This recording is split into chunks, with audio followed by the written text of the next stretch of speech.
Alors bonsoir à tous et à toutes et bienvenue pour la suite de Sang de Monstre 2. J'espère que vous allez bien. Pourquoi je parle comme si je chantais? C'est très bizarre. Donc je le disais, j'espère que vous allez bien. Moi ça va, je suis un peu fatigué, c'est bizarre. Alors qu'il n'est pas tard, il est 22 heures quand même. Attention Anto, ne te perds pas déjà dans ce que tu voulais dire. Sang de Monstre 2, sympathique. Le gamin, donc on se rend compte que bien sûr on dirait une suite directe de Sang de Monstre 1, vu que dès le début le gamin il rêve que son chien a encore bouffé du sang de monstre, qu'il est géant, tout ça. Alors je le trouve stupide, hein. Je sais pas si vous allez être d'accord avec moi, mais je le trouve très très stupide. Le gars arrive dans une nouvelle école, personne ne le connaît, et il commence à raconter sa life en expliquant que dans sa vie il a découvert un slime bizarre qui grossit et qui fait grossir les choses et qui mange tout. Et il espère que les gens le croient. Et il est fou.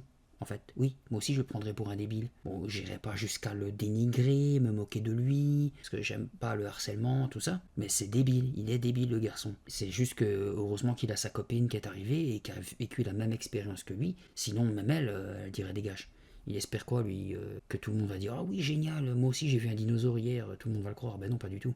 Donc je le trouve stupide. Et encore plus stupide parce qu'à un moment, je ne saurais plus vous dire où dans le texte, mais il explique à sa copine qu'il y a quelque chose qu'il évite de faire parce qu'il veut pas, je crois, déranger ses amis. Il y avait une phrase comme ça avec le mot ami. Et je me suis dit, mais t'as pas d'amis, tout le monde se fout de toi. Ouais, franchement, débile ce garçon. Comment il s'appelle? Yvan. Pas très intelligent le Yvan. Le mec a pas d'amis, il fait attention aux autres.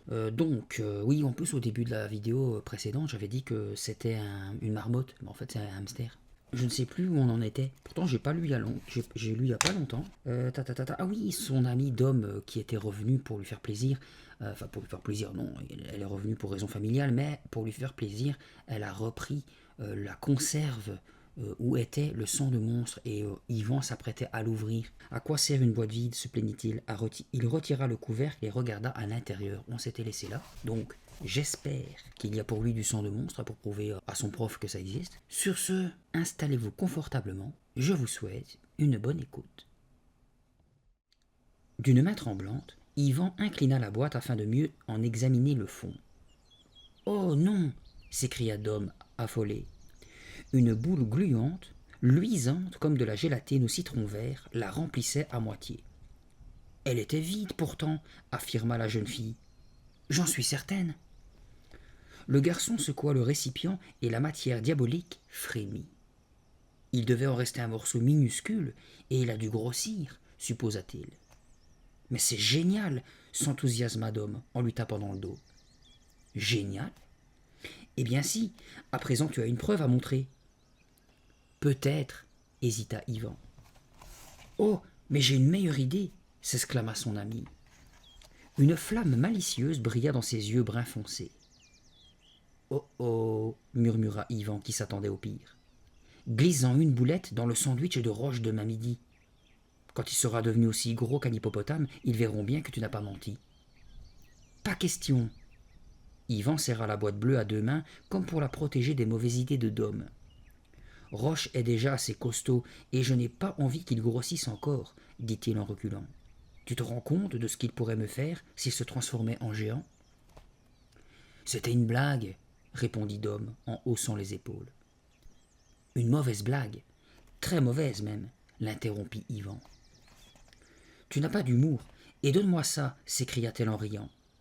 Elle s'approcha du garçon et le chatouilla pour lui reprendre le précieux produit. Non, je le garde, dit-il sérieusement en se réfugiant sous un grand sapin. Tu te souviens comme on a eu peur? Ce produit est diabolique, et on a eu trop de mal à s'en débarrasser. Et alors, répondit-elle, sans quitter des yeux la boîte bleue. Nous devons la jeter au plus vite. Pas question de sortir le sang de monstre, il se remettrait à grossir.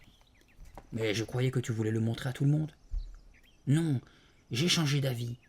C'est trop dangereux. Il fixa son ami dans les yeux, les traits crispés par la peur.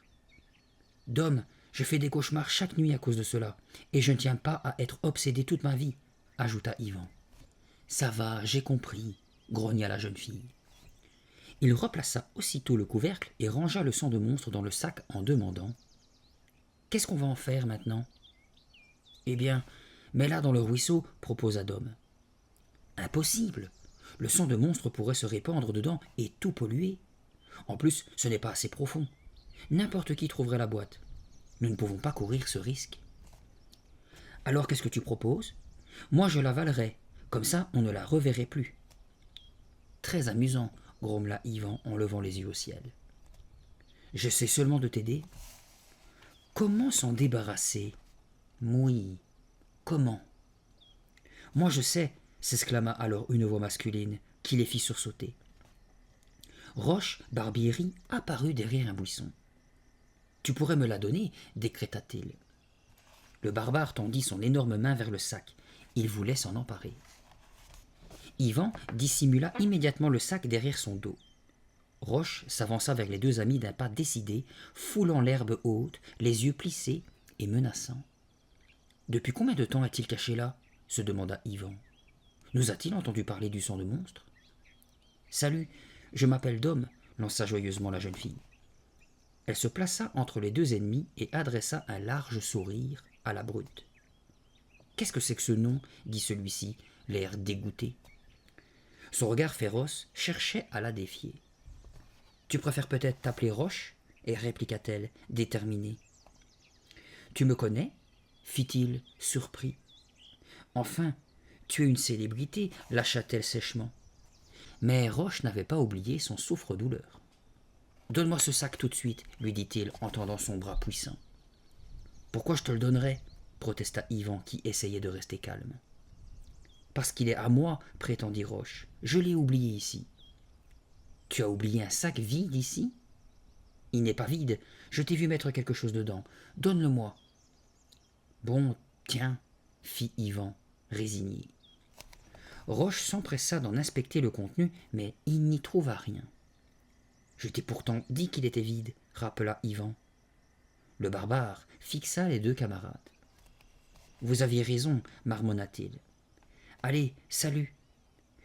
Avant de quitter les deux amis, il proposa son énorme main à Yvan qui tendit la sienne à contre-cœur. Roche la saisit et la serra de plus en plus fort. Yvan sentit ses phalanges craquer comme des brindilles.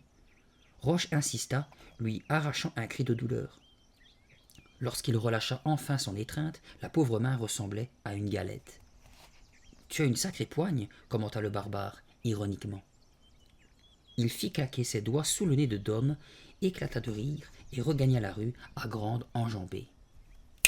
« Super garçon, grommela celle-ci. Il ne me reste plus qu'à devenir gaucher, murmura Yvan en soufflant sur ses doigts endoloris. Et où est le sang de monstre? Je l'ai laissé tomber. Quoi? Dom donna un coup de pied dans une touffe de mauvaises herbes et s'approcha de son camarade. J'ai voulu cacher la boîte dans la poche arrière de mon jean pendant que Roche te parlait, expliqua-t-il en se penchant pour la ramasser. Elle m'a glissé des mains et est tombée. Heureusement qu'elle n'a pas roulé, sinon il l'aurait repérée. De toute façon, il n'aurait pas su quoi en faire. Et nous, qu'est-ce qu'on va en faire? Tu vois, elle nous cause déjà des ennuis. Il faut la cacher ou la jeter, ou... Yvan venait de soulever le couvercle. « Oh, non !» fit-il en plaçant la substance verte sous les yeux de Dom. « Regarde !» La boîte était presque pleine. « Ça recommence à grossir, » dit-il en refermant précipitamment le récipient. « C'est sûrement parce que nous l'avons laissé à l'air libre tout à l'heure. »« Et si on l'enterrait ?» proposa Dom. « Ici, juste sous cet arbre. Nous allons faire un grand trou et le mettre dedans. » Yvan acquiesça. Cette solution avait le mérite d'être simple et rapide. Ensemble, ils s'accroupirent et se mirent à creuser le sol avec leurs mains. Sous l'arbre, comme la terre n'était pas trop compacte, ils parvinrent rapidement à faire un trou de taille convenable. Yvan y déposa délicatement le sang de monstre qui fut aussitôt recouvert. Le sol reprit son apparence initiale. « C'était une excellente idée, » conclut Dom en s'essuyant les mains sur le t-shirt de son ami. « Si jamais nous en avons besoin, nous saurons où le trouver. »« Hein? Et pourquoi en aurions-nous besoin ?» demanda Yvan, dont les cheveux trempés de sueur étaient collés à son front. Son visage, parsemé de taches de rousseur, était maculé de boue. « On ne sait jamais, » dit Dom, qui haussa les épaules. « Nous n'en aurons plus jamais besoin, » affirma-t-il. « Jamais. » Il ignorait à quel point il se trompait. « Salut, papa. Quoi de neuf ?» Yvan venait de pénétrer dans le garage. Monsieur Plummer interrompit son travail et se retourna. « Veux-tu voir mon nouveau chef-d'œuvre » demanda-t-il avec un sourire d'autosatisfaction. « Oui, bien sûr, » répondit son fils en souriant à son tour. Chaque week-end, son père passait des heures dans ce garage qui lui servait d'atelier. Il frappait sur de grandes plaques de métal et réalisait ce qu'il appelait ses travaux. Il ciselait, forgeait, sciait et mettait beaucoup d'énergie à fabriquer ses sculptures. Malgré tous ses efforts, Yvan ne voyait pas de modification. Les plaques étaient toujours les mêmes. M. Plummer recula de quelques pas afin d'admirer son œuvre. Il abaissa le lourd maillet qu'il avait dans une main et pointa le ciseau qu'il tenait dans l'autre. « J'ai utilisé du laiton, dit-il. Je vais appeler ça feuille d'automne. » Yvan examina le résultat d'un air songeur. « Papa, c'est toujours une plaque et pas une feuille, fit-il remarquer en essayant de garder son sérieux. Ce n'est pas censé ressembler à une feuille, mais plutôt à ce qu'elle m'inspire, expliqua M. Plummer, un peu vexé. Oh, d'accord, je vois ce que tu veux dire. Un autre objet attira l'attention du garçon. Tiens, qu'est-ce que c'est ? Enjambant prudemment plusieurs poutrelles de métal, il se fraya un chemin jusqu'à une autre sculpture et passa la main sur sa surface douce et polie. C'était un énorme cylindre en aluminium dressé sur un socle en bois. « Vas-y, fais-le tourner, dit fièrement M. Plummer. Je l'ai baptisé la roue. » Yvan fit une tentative et le tube tourna. « C'est génial, papa, tu as inventé la roue, dit-il en riant. « C'est sérieux, répondit sèchement M. Plummer. Cette sculpture a été sélectionnée pour le concours annuel de ton collège. Je dois la porter cette semaine. Je suis vraiment fier de toi. Tu es le seul à avoir su créer une roue qui tourne vraiment. Tu ne peux que gagner avec une trouvaille pareille, dit Yvan d'un ton espiègle. Le sarcasme est la forme d'humour la plus vulgaire qui soit, grogna son père en fronçant les sourcils. Yvan le salua et sortit du garage en contournant l'amas de ferraille. Les martèlements reprirent, M. Plummer continuait de s'activer, inspiré par le thème de la feuille. Le lundi suivant, après la classe, Yvan rencontra Dom dans le couloir presque désert. « Il faut qu'on se parle plus tard, dit-il. Là, je dois me dépêcher pour aller aux épreuves de sélection du basket. » Un des battants de la porte du gymnase s'ouvrit à l'autre bout du corridor, laissant passer le bruit sourd des ballons heurtant le sol. « Comment se fait-il que tu sois en retard ?» lui demanda Dom en lui barrant le passage. « Monsieur Munch m'a gardé après le cours, » grogna Yvan. « Je suis de corvée de nettoyage de la cage du hamster tous les jours. » Mauvaise nouvelle. Non, ça c'est la bonne. Et c'est quoi la mauvaise ? La mauvaise, c'est que M. Munch est aussi l'entraîneur de basket. Eh bien, bonne chance. J'espère que tu seras admis. Yvan partit vers le gymnase, le cœur battant. M. Munch est tellement injuste, se disait-il, démoralisé. Il serait capable de m'interdire de faire partie de l'équipe, juste parce que je suis en retard à l'entraînement, même si c'est de sa faute. Il inspira profondément. « Cesse d'avoir des idées sinistres, » se reprocha-t-il. « Pense à des choses positives. Évidemment, tu n'es pas aussi grand que les autres, ni aussi fort et costaud, mais tu joues bien et tu peux tout à fait être admis. Tu peux y arriver. » Dès qu'il eut fini de s'encourager, il poussa la porte à double battant et pénétra dans l'immense salle fortement éclairée. « Attrape !» fit une voix. Yvan sentit soudain son visage éclater. Une vive douleur lui transperça le corps. Puis, il ne vit plus rien, que le noir. En ouvrant les yeux, Yvan vit une vingtaine de têtes au-dessus de lui, dont celle de M. Munch. Le garçon était allongé sur le plancher du gymnase. Son visage lui faisait très mal. Il réussit péniblement à bouger une main et palpa son nez. Il eut la désagréable impression de toucher un fruit ramolli. « Ça va ?» demanda doucement M. Munch. « Mon visage a explosé ?» dit faiblement Yvan. Des rires moqueurs répondirent à sa question. Furieux, le professeur imposa le silence d'un geste de la main. « Roche t'a envoyé le ballon en pleine figure, » expliqua-t-il. Yvan entendit la voix de l'accusé. « Il a de mauvais réflexes, monsieur, » prétexta le barbare. « Il aurait dû attraper le ballon. Je croyais vraiment qu'il allait l'attraper, mais il ne sait pas jouer. » « Moi j'ai tout vu, » intervint Malik. « Roche a fait une passe parfaite et Yvan n'a pas su la bloquer. » C'est ça. Parfaite, murmura la victime en touchant son nez meurtri. Au moins il n'est pas cassé, songea-t-il amèrement, tandis que M. Munch l'aidait à se relever. Malgré tous ses efforts, l'épreuve de sélection allait se dérouler aussi mal qu'elle avait commencé. Tu es sûr de vouloir continuer demanda M. Munch. Tu parles d'un encouragement, pensa le garçon.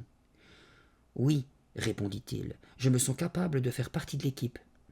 Mais Roche, Malik et d'autres ne l'entendaient pas de cette oreille. Yvan dribbla avec assurance. Il était à mi-chemin du panier lorsque Malik le bouscula violemment et Roche s'empara du ballon. Puis ils interceptèrent ses tirs et ses passes, l'agressant et le faisant tomber sans arrêt. Une balle plus rapide que les autres l'atteignit même à la bouche. « Désolé !» s'écria hypocritement Roche pendant que Malik s'esclaffait. « La défense, je veux voir les défenses !» hurla M. Munch derrière la ligne de touche. Lorsque le barbare dribbla vers lui, Yvan, décidé à défendre son but, leva ses bras pour gêner le lancer. Mais, à son grand étonnement, Roche laissa échapper le ballon. Il saisit Yvan par la taille, bondit dans les airs et le coinça dans le filet de panier. « 3 points !» hurla-t-il triomphalement. M. Munch dut aller chercher l'escabeau pour délivrer Yvan. Il lui posa amicalement la main sur l'épaule et l'entraîna à l'écart. « Je crois que tu n'as pas la taille suffisante pour jouer, » fit-il en se frottant le menton. « N'en fais pas une affaire personnelle. Lorsque tu auras grandi, tu pourras participer à nouveau. Pour le moment, c'est trop tôt. » Yvan préféra garder le silence. Tête basse, il quitta tristement le gymnase. Roche le rejoignit à la porte. « Et, sans rancune, dit-il hypocritement en tendant sa grande main moite, on fait la paix ?» Le lendemain après-midi, Yvan racontait ses mésaventures à Dom. Il revenait du collège et se trouvait dans le petit parc. En cette fin de journée, il était inondé de soleil. La jeune fille s'arrêta pour observer 2 corbeaux qui déployaient majestueusement leurs ailes au-dessus d'un massif de fleurs. Même le ruisseau boueux semblait avantagé par la lumière dorée dans laquelle miroitaient des libellules. Yvan ne semblait pas ému par la beauté du paysage. Il donnait des coups de pied dans les branches mortes qu'il rencontrait sur son passage. Ce jour-là, tout était terne et laid, et il était d'une humeur massacrante. « C'est injuste !» grogna-t-il en poussant un caillou du bout de sa basket. « La sélection n'a pas été loyale. Monsieur Munch aurait dû me laisser ma chance. » Sincèrement désolé, Dom chercha à lui remonter le moral. « Il faudrait lui donner une bonne leçon, dit-elle, qu'il comprenne une fois pour toutes. Si seulement je trouvais un moyen de lui rendre la monnaie de sa pièce. » Un sourire machiavélique se peignit alors sur son visage. « J'ai un plan, continua-t-elle doucement. Un plan d'enfer. »« Et c'est quoi ton plan ?» demanda Yvan. Dom lui adressa un sourire radieux. Elle portait un short blanc très ample, un long t-shirt vert et un débardeur orange. Le soleil rendait ses couleurs tellement éclatantes qu'Yvan fut tenté de protéger ses yeux avec des lunettes. « Tu ne l'aimeras peut-être pas, » le prévint-elle timidement. « Essaie toujours. Vas-y, arrête de faire prier. »« Eh bien... » Dom regarda l'arbre au pied duquel avait été enterrée la boîte bleue. « Ça a quelque chose à voir avec le sang de monstre, » hésita la jeune fille. Yvan avala péniblement sa salive. « C'est bon, » fit-il. « Continue. Voilà, c'est très simple. D'abord, on déterre le sang de monstre. Ah oui. Ensuite, on la porte au collège. Ah oui. Puis on en fait manger à Cocon. » Yvan n'en revenait pas. « Oh, un petit morceau, s'empressa-t-elle de préciser, juste assez pour qu'il atteigne la taille d'un chien. » Le garçon éclata de rire. Ce plan était monstrueux, mais génial en même temps. Il donna une claque dans le dos de sa camarade. « Tu es vraiment infâme, lança-t-il. « Infâme !»« Je sais, dit-il avec un sourire de fierté. Tu imagines la tête de Munch rentrant dans la classe et voyant son hamster chéri transformé en épagnole? Quelle rigolade! Alors, tu es d'accord ?» Yvan cessa de sourire. « Peut-être que oui, mais à une seule condition, qu'on en prenne un minuscule morceau et qu'on enterre le reste. »« Je te le promets, répondit Dom. C'est juste pour faire une blague à Munch. Après, on ne se servira plus jamais de ce produit. Bon, alors c'est d'accord. Ils se serrèrent solennellement la main, puis s'élancèrent vers l'arbre. Yvan scruta attentivement les environs, pour s'assurer que personne ne les espionnait cette fois. Lorsqu'il eut la certitude que le parc était désert, ils s'agenouillèrent ensemble et entreprirent de creuser avec leurs mains. Ils avaient enlevé 50 centimètres de terre lorsqu'ils durent se rendre à l'évidence. Il n'y avait rien au fond du trou. Le sang de monstre, bégaya Dom. Le sang de monstre. Il a disparu. On a dû creuser sous un mauvais arbre, suggéra Yvan. Des gouttes de transpiration perlaient sur son front. D'un doigt couvert de terre, Dom écarta une de ses mèches brunes et trempées de sueur. Pas du tout, fit-elle en secouant la tête. Nous sommes sous le bon arbre, et nous avons fait un trou au bon endroit. Alors où est passé le sang de monstre demanda Yvan d'une voix aiguë. La réponse ne se fit pas attendre. Roche s'exclamèrent-ils ensemble. Il a dû nous voir l'enterrer l'autre jour, dit le garçon. Il scruta le parc comme si le barbare allait surgir d'un buisson. Je m'étais bien dit qu'il avait quitté les lieux un peu rapidement. Il savait bien que le sac n'était pas vide. Oui, confirma son ami. Il a dû nous espionner et attendre qu'on soit parti pour le récupérer. Horrifiés, ils fixèrent le trou vide sans dire un mot. Dom rompit le silence la première. Qu'est-ce qu'il va faire du sang de monstre chuchota-t-elle. Il va probablement en manger pour devenir plus gros et pouvoir me frapper encore plus fort, répondit Yvan d'un ton amer. Mais il ne connaît rien à ce produit, il ne sait même pas à quel point c'est dangereux. Bien sûr qu'il le sait, je lui ai tout raconté. Frappant le tronc de l'arbre de la paume de sa main, Yvan déclara « Il faut que nous récupérions la boîte à tout prix. » Le lendemain matin, avant le cours de sciences, Yvan aperçut Roche dans le couloir. Le barbare et son copain Éric se tenaient près de son casier. Ils riaient à gorge déployée en se tapant dans les mains. « Tiens, voilà notre Yvan national, le roi du basket, plaisanta Roche. Yvan reçut une claque dans le dos qui le propulsa contre Éric. Roche, tu n'aurais rien trouvé dans le parc, par hasard demanda-t-il sur un ton qui se voulait naturel. L'autre lui adressa un regard noir et ne répondit pas. Tu n'as pas trouvé quelque chose qui appartient à Dom et à moi insista Yvan. Quelque chose comme un cerveau, tu veux dire s'exclama Roche. Cette plaisanterie sembla beaucoup amuser Éric, qui gloussa. Pourquoi on ne dribble pas jusqu'à la classe en l'utilisant comme ballon suggéra-t-il. L'entraîneur serait content de voir qu'on fait des exercices. Roche apprécia beaucoup la remarque. Très drôle, commenta Yvan avant de poursuivre. Écoute, Roche, ce que tu as déterré est très dangereux, il faut que tu nous le rendes. Le barbare prit un air innocent. Je ne vois pas vraiment de quoi tu parles. Tu as perdu quelque chose, c'est ça? Tu sais parfaitement ce que j'ai perdu, et je veux le récupérer, répliqua Yvan. Roche adressa un petit sourire complice à Éric et regarda son souffre-douleur avec froideur. Je ne sais pas ce que toi et cette fille avez perdu, mais je vais te prouver que je suis un chic type. Je vais t'aider à le retrouver. Des deux mains, il le saisit par la taille pendant qu'Éric ouvrait la porte du casier. Je vais t'aider à le retrouver, moi, répéta-t-il. Il poussa Yvan à l'intérieur et claqua la porte. Affolé, Yvan hurla de toutes ses forces, mais la sonnerie avait retenti et le couloir était désert. Personne n'entendrait ses appels. Il était tellement à l'étroit qu'il ne pouvait pas dégager ses bras pour essayer de se libérer. Allait-il mourir, étouffé? Heureusement, 1 minute plus tard, 2 collégiennes entendirent ses appels désespérés et acceptèrent de le délivrer. Yvan bondit aussitôt hors du casier en suffoquant, aussi rouge qu'une tomate. Le rire moqueur le poursuivit jusqu'à la classe de M. Munch. « Tu es en retard » déclara sévèrement celui-ci en jetant un coup d'œil sur l'horloge accrochée au mur. Yvan tenta de s'expliquer, mais ne réussit qu'à souffler péniblement. « J'en ai vraiment par-dessus la tête de te voir interrompre mes cours, » poursuivit le professeur en frottant son crâne à moitié chauve.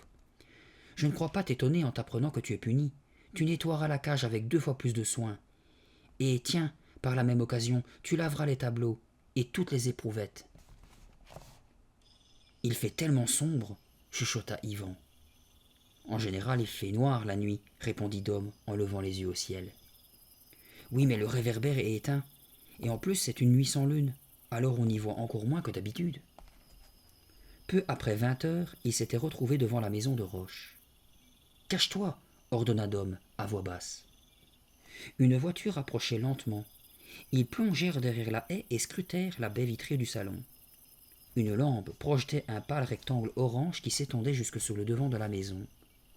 Les vieux arbres qui entouraient ces murs de briques avaient l'air de chuchoter, bercés par une brise chaude. « Est-ce qu'on va vraiment faire une chose pareille ?» demanda Yvan en se blottissant frileusement contre son ami. « On va vraiment entrer chez Roche par effraction ?»« Nous n'allons pas entrer par effraction, nous allons nous faufiler. Et si le monstre de sang n'y est pas ? De toute façon, il faut aller voir, non ?» Au regard qu'elle lui lança, il comprit qu'elle avait peur, elle aussi. « Le sang de monstre est sûrement là, » ajouta-t-elle. « Il faut qu'il y soit. » Courbée en deux, elle entreprit de traverser la pelouse qui les séparait de la porte d'entrée. Yvan ne bougea pas. « Tu es sûr qu'ils sont tous absents ?» demanda-t-il timidement. « Ses parents sont partis juste après le dîner, et j'ai vu Roche sortir il y a 10 minutes environ. »« Où est-il allé ?»« Comment veux-tu que je le sache ?» lança-t-elle, les mains sur les hanches. « Il est parti. La maison est vide. C'est tout. » Elle revint sur ses pas et tira Yvan par la manche. « Allez, viens, on va se faufiler dans la chambre de Roche, reprendre le sang de monstre et quitter cet endroit au plus vite. »« On ne peut pas faire ça, » soupira le garçon. « On va se faire prendre. »« Je te rappelle que c'est ton idée, » lui fit remarquer Dom. « Oui, c'est vrai. » Yvan inspira profondément et retint son souffle, espérant se calmer. « Si on ne trouve pas, on s'en va immédiatement. D'accord ? » ?»« D'accord. Viens maintenant. » La jeune fille le poussa gentiment. Ils firent quelques pas sur le gazon humide et s'arrêtèrent lorsqu'ils entendirent un grognement. Dom saisit Yvan par le bras. Le grognement s'intensifia. Un gros chien aux yeux mauvais avançait vers eux. Il aboya méchamment. 1 fois, 2 fois. La bête s'apprêtait à attaquer. « Cours !» hurla Yvan.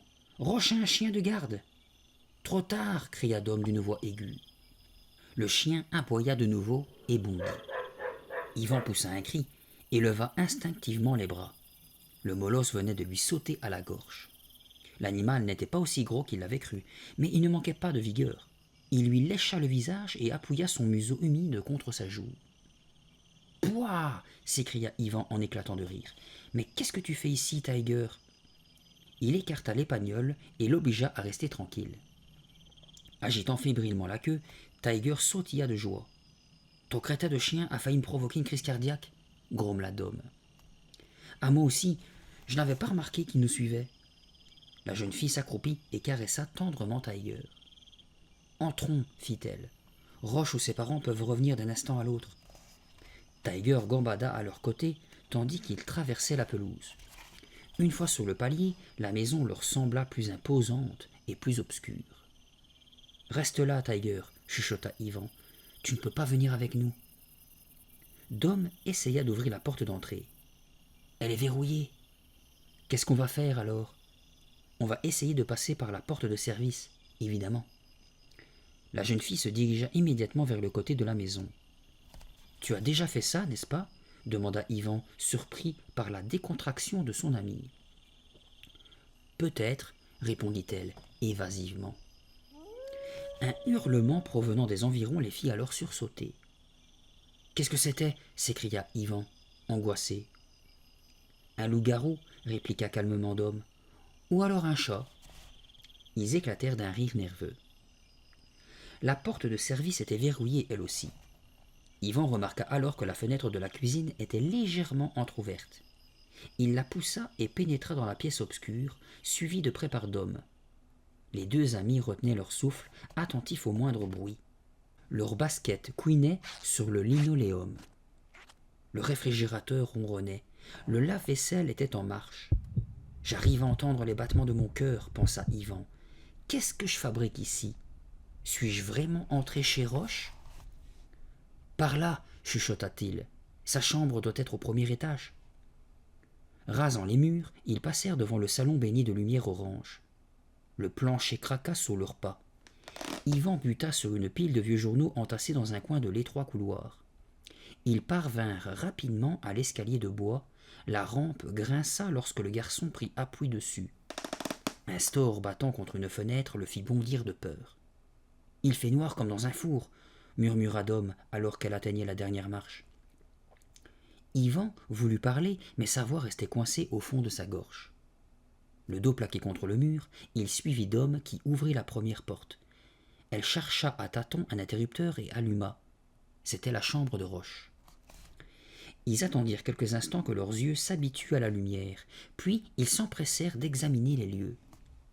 Les murs de la petite pièce carrée étaient tapissés d'affiches de sport. Sur une étagère, quelques livres voisinaient avec la multitude de trophées que Roche avait remportés en participant à divers matchs. Soudain, Dom éclata de rire. « Qu'est-ce qu'il y a de si drôle ?» demanda Yvan, étonné. « Regarde, il a encore son ours en peluche, dit-elle en indiquant le lit. Effectivement, un ours borgne à l'air égaré, plat comme une galette, reposait sur l'oreiller. « Roche le barbare dort avec un ours en peluche !» s'esclaffa Yvan. Un sinistre craquement interrompit leur plaisanterie. Ils retinrent leur souffle, les yeux agrandis par la terreur. « Ce n'est que le parquet !» chuchota Yvan. Dom frissonna. « Assez traîné, trouvons le sang de monstre et allons-nous-en. » Ils s'arrêtèrent au milieu de la pièce. « Où crois-tu qu'il l'a caché ?» demanda Yvan en ouvrant la porte du placard. « Il ne l'a pas caché. »« Hein ?» Le garçon se retourna. Son ami tenait la boîte bleue. Souriant victorieusement, elle l'exhiba devant lui. « Tu l'as trouvé ?»« Mais où ?» cria-t-il. « Sous l'étagère, tout bêtement, parmi des trophées de tennis, » expliqua-t-elle. Il s'en empara et la retourna dans tous les sens. Mais le couvercle sauta. La substance verte se mit à bouillonner. « Le sang de monstre gonfle à vue d'œil !» s'exclama Yvan. Dom ramassa le couvercle et le tendit en vitesse à son camarade. « Recouvre la boîte, et vite ! Dépêche-toi, il faut partir !»« Mais le sang de monstre déborde !»« Alors tasse-le !» Yvan essaya de repousser l'étrange matière avec la paume de la main. N'y parvenant pas, il appliqua son pouce. La terreur l'envahit. Le sang de monstre se resserrait lentement autour de son doigt et cherchait à l'aspirer. « Il m'a attrapé !» hurla-t-il. Dom resta ahuri. « Quoi ?» dit-elle. « Il tient mes doigts, il ne veut plus me lâcher. » La jeune fille s'apprêta à lui venir en aide lorsque la porte d'entrée claqua. « Nous ne sommes plus seuls !» se lamenta Yvan, dont le doigt était toujours englué dans la pâte verte. « Nous sommes piégés !» Horrifié, Dom resta figé au milieu de la pièce. Yvan faillit laisser tomber le couvercle qu'il tenait dans la main gauche. La substance verte et gluante resserra son étreinte autour de son pouce droit, produisant des bruits de succion écœurants. Malgré cela, l'attention des deux amis était totalement concentrée sur ce qui se passait au rez-de-chaussée. « Maman ?» dit la voix de Roche. « Je monte dans ma chambre un instant. »« C'est affreux, ils sont tous rentrés, » murmura Yvan. « On est fichus, » bredouilla Dom entre ses dents. Yvan ne put réprimer un sentiment de terreur lorsqu'il entendait la démarche lourde du barbare dans l'escalier. « Qu'est-ce qu'on fait ?» bégaya-t-il. « La fenêtre !» décida Dom. Ils s'y précipitèrent et jetèrent un rapide coup d'œil dehors. Une sorte de corniche se trouvait juste en dessous. Sans hésiter une seconde, Dom enjamba le rebord de la fenêtre. « Dépêche-toi !» implora-t-elle en gesticulant. Mais Yvan essayait toujours désespérément d'extraire son doigt de la substance gluante. Elle le saisit par l'épaule. « Viens !» Les pas de Roche retentissaient déjà dans le couloir, juste devant sa chambre. En s'aidant de sa main libre, Yvan réussit tant bien que mal à rejoindre Dom. Il regarda machinalement en bas. Le sol semblait se trouver à une distance impressionnante. Debout de part et d'autre de la fenêtre, le corps plaqué contre le mur de briques, ils tendirent l'oreille. Roche entra dans la pièce. S'était-il rendu compte que la lumière avait été allumée ? Il leur était impossible de le savoir. Une musique rauque troubla soudain le silence. La brute se mit à chanter les paroles de la chanson. « Descends, Roche, je t'en supplie, » implora Yvan à voix basse. « Laisse-nous partir. » Ses muscles étaient presque paralysés sous l'effet de l'anxiété. Malgré la chaleur de la nuit, un frisson lui parcourut le dos. Il en trembla si fort qu'il faillit glisser. La boîte bleue restait collée à sa main. Le sang de monstre se régalait maintenant de ses 5 doigts, mais ce n'était pas le moment d'y penser. Roche venait de bouger. Était-il en train de danser? Dom ferma les yeux et se crispa. Profitant du bruit que faisait la musique, Yvan lui parla doucement. « Ne t'inquiète pas, dès qu'il ressortira, nous sauterons dans sa chambre et nous nous faufilerons dehors par l'escalier. »« Est-ce que je t'ai déjà dit que j'avais le vertige ?» demanda-t-elle d'une voix à peine audible. « Non, jamais. »« Eh bien maintenant tu le sais. »« Ça va aller, » la rassura Yvan. Agrippé aux briques de la maison, il se répétait sans cesse ces mots pour se donner aussi du courage. Soudain, Tiger se mit à aboyer. Il commença par gronder, étonné de voir son maître dans cette situation. Il enchaîna par des jappements déterminés, insistants et, pour finir, enthousiastes. Yvan sentit sa bouche devenir terriblement sèche. Il baissa les yeux vers la pelouse. Son chien le regardait, sautant le long du mur comme s'il essayait de l'atteindre. Chaque saut était ponctué d'un cri plus puissant que le précédent. « Tais-toi » chuchota le garçon, affolé. L'épagnol aboya de plus belle. Roche l'avait-il entendu? « Arrête » ordonna Yvan. « Rentre à la maison. » Le rap cessa tout à coup. Les aboiements parurent alors amplifiés par le silence. « Le barbare va nous attraper » songea Yvan. Malgré les signes désespérés qu'Yvan faisait pour lui imposer le silence, Tiger aboya comme un fou. 2 secondes plus tard, la tête de Roche passa par la fenêtre. « Qu'est-ce qui se passe » s'écria-t-il, énervé. Yvan sentit ses genoux se dérober. Yvan réussit à rétablir son équilibre et arrêta sa chute. La chevelure blonde de Roche était tellement près qu'il aurait pu la toucher. « La ferme en bas » cria le barbare. Tiger aboya de plus belle. « Cette brute va nous repérer, c'est inévitable » pensa Yvan en tremblant. « Roche, tu veux bien descendre » cria madame Barbieri depuis le rez-de-chaussée. « Ta glace t'attend. Tu m'as dit que tu mourrais d'envie de manger un dessert. »« Il y a un crétin de chien qui aboie en bas » répondit-il. Plaqué contre la brique, luttant pour que ses genoux ne fléchissent pas, Yvan ferma les yeux et tendit l'oreille. Roche traversa la pièce et éteignit la lumière. Un silence impressionnant s'installa. « Il est parti » fit Yvan d'une voix étranglée. Dom laissa échapper un profond soupir. « C'est incroyable qu'il ne nous ait pas vus. » Son ami risqua un œil en direction de la pelouse. Tiger avait cessé de hurler, mais les pattes de devant appuyées sur le mur, la queue tournant comme une hélice, le chien ne pouvait détacher son regard de son maître. « Tu es idiot » lui reprocha celui-ci. « On y va » annonça Dom en plongeant littéralement dans la chambre du barbare. Yvan parvint à bouger ses jambes. Penchant la tête, il entra à son tour. Le sang de monstre tenait toujours ses doigts prisonniers, mais il fallait d'abord qu'il s'échappe avant de résoudre ce problème. Sur la pointe des pieds, retenant son souffle, il se dirigea le premier vers la porte. Il s'arrêta, attentif au moindre bruit. La voie semblait libre dans le couloir obscur. En bas, dans la cuisine, les Barbieri étaient en grande discussion.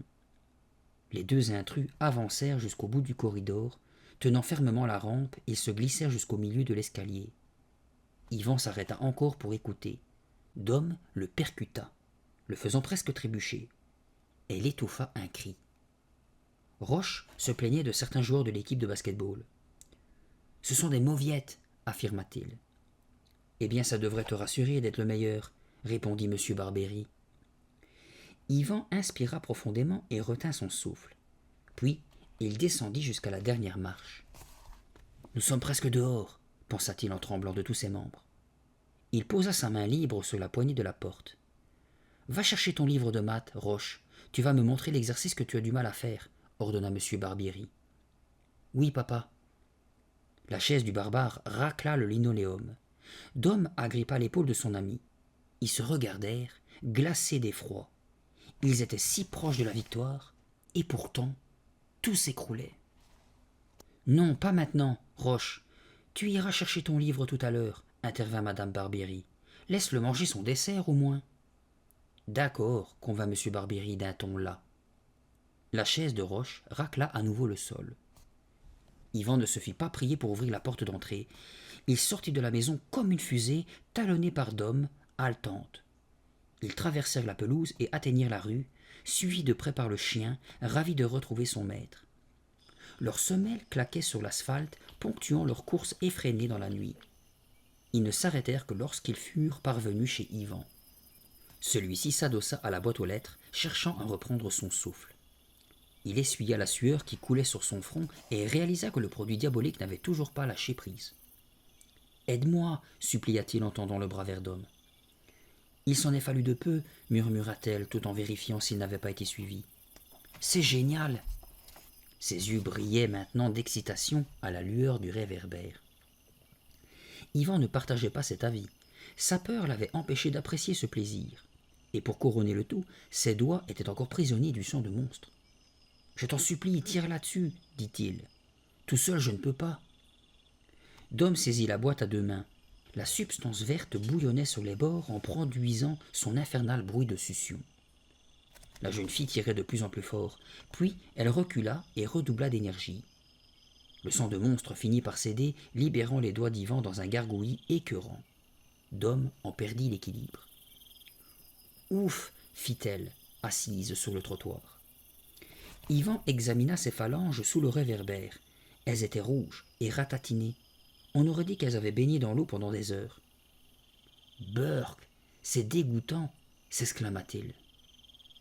Dom se releva lentement, tenant toujours la boîte à deux mains. « Au moins nous avons fini par le récupérer, » dit-elle à mi-voix.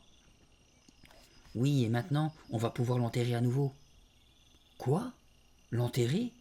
protesta Dom en la plaçant au-dessus de sa tête. « Tu m'as bien entendu, » dit-il avec fermeté. « Ce produit est trop dangereux pour qu'on s'amuse avec. Emporte-le chez toi et enterre-le dans ton jardin, d'accord ?» Mais Dom ne répondit pas, se contentant de fixer le précieux récipient. « Enterre la boîte dans ton jardin, » insista Yvan. « C'est promis ?» Le lendemain, Yvan se réveilla avec un sérieux mal de gorge. Craignant une angine, sa mère ne l'envoya pas au collège. Il passa la journée à lire et à regarder la télévision. La douleur se calma au cours de l'après-midi. Il retourna donc en classe le matin suivant, frais et dispos, prêt à affronter ses camarades et à attaquer une nouvelle journée de travail. Yvan conserva son optimisme jusqu'en fin d'après-midi, c'est-à-dire jusqu'au cours de sciences naturelles.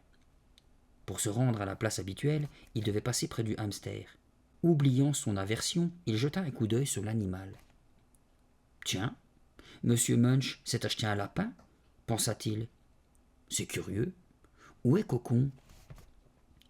Un lapin ?